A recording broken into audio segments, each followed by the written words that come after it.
నిన్న కాకాని కిడ్నాప్ కేసులో సంబంధించి మీకు వివరణ ఇస్తున్నాను. సూరిబాబు పొగాకు తోలుతానని చెప్పేసి డబ్బులు తీసుకెళ్ళిన తర్వాత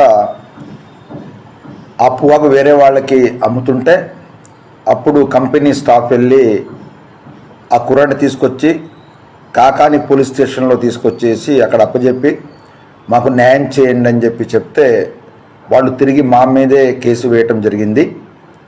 సూరిబాబుకి మాకి ఎలాంటి చుట్టరికం కానీ లేకపోతే లావాదేవీలు కానీ లేవు.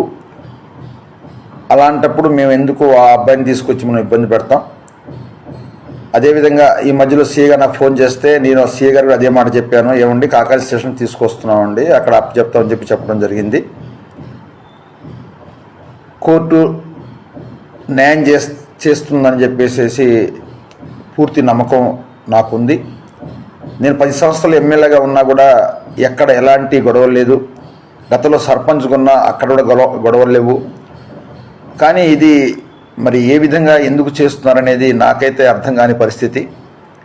మరి ఇది న్యాయస్థానం న్యాయం చేస్తుందనేది నమ్మకం. ఇప్పటి వరకు ఎలాంటి ఈ 10 సంవత్సరాలు ఎమ్మెల్యేగా ఉన్నా కూడా ఎలాంటి ఎక్కడ తప్పు చేయలేదు. న్యాయంగా ధర్మంగానే వెళ్ళాను తప్ప ఎప్పుడు ఎలాంటి గొడవలు కానీ కిడ్నాప్లు కానీ లేకపోతే ఎలాంటిది కూడా చేయలేనిది అది వాస్తవం చెప్పి మేము ఇలాంటి పనులు ఎప్పుడు లేదు. అంటే గత 10 సంవత్సరాల నుంచి కూడా మనం చేస్తున్నా, కూడా వ్యాపారం చేస్తున్నా, పొలిటికల్లో ఉన్న సర్పంచ్ చేశాను, తర్వాత ఎమ్మెల్యేగా చేశాను. కానీ ఎప్పుడు ఎక్కడ ఎలాంటి గొడవలు అనేది కూడా గొడవలకి దూరంగా ఉంటాను. ఎందుకంటే ఎవరైనా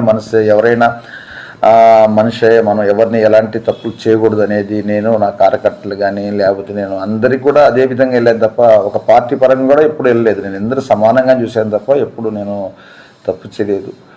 మరి ఆ భగవంతుడు న్యాయం చేస్తాననేది నాకు నమ్మకం ఉంది. అలాగే కోర్టు కూడా న్యాయం చేస్తున్న నమ్మకం నాకు ఉంది.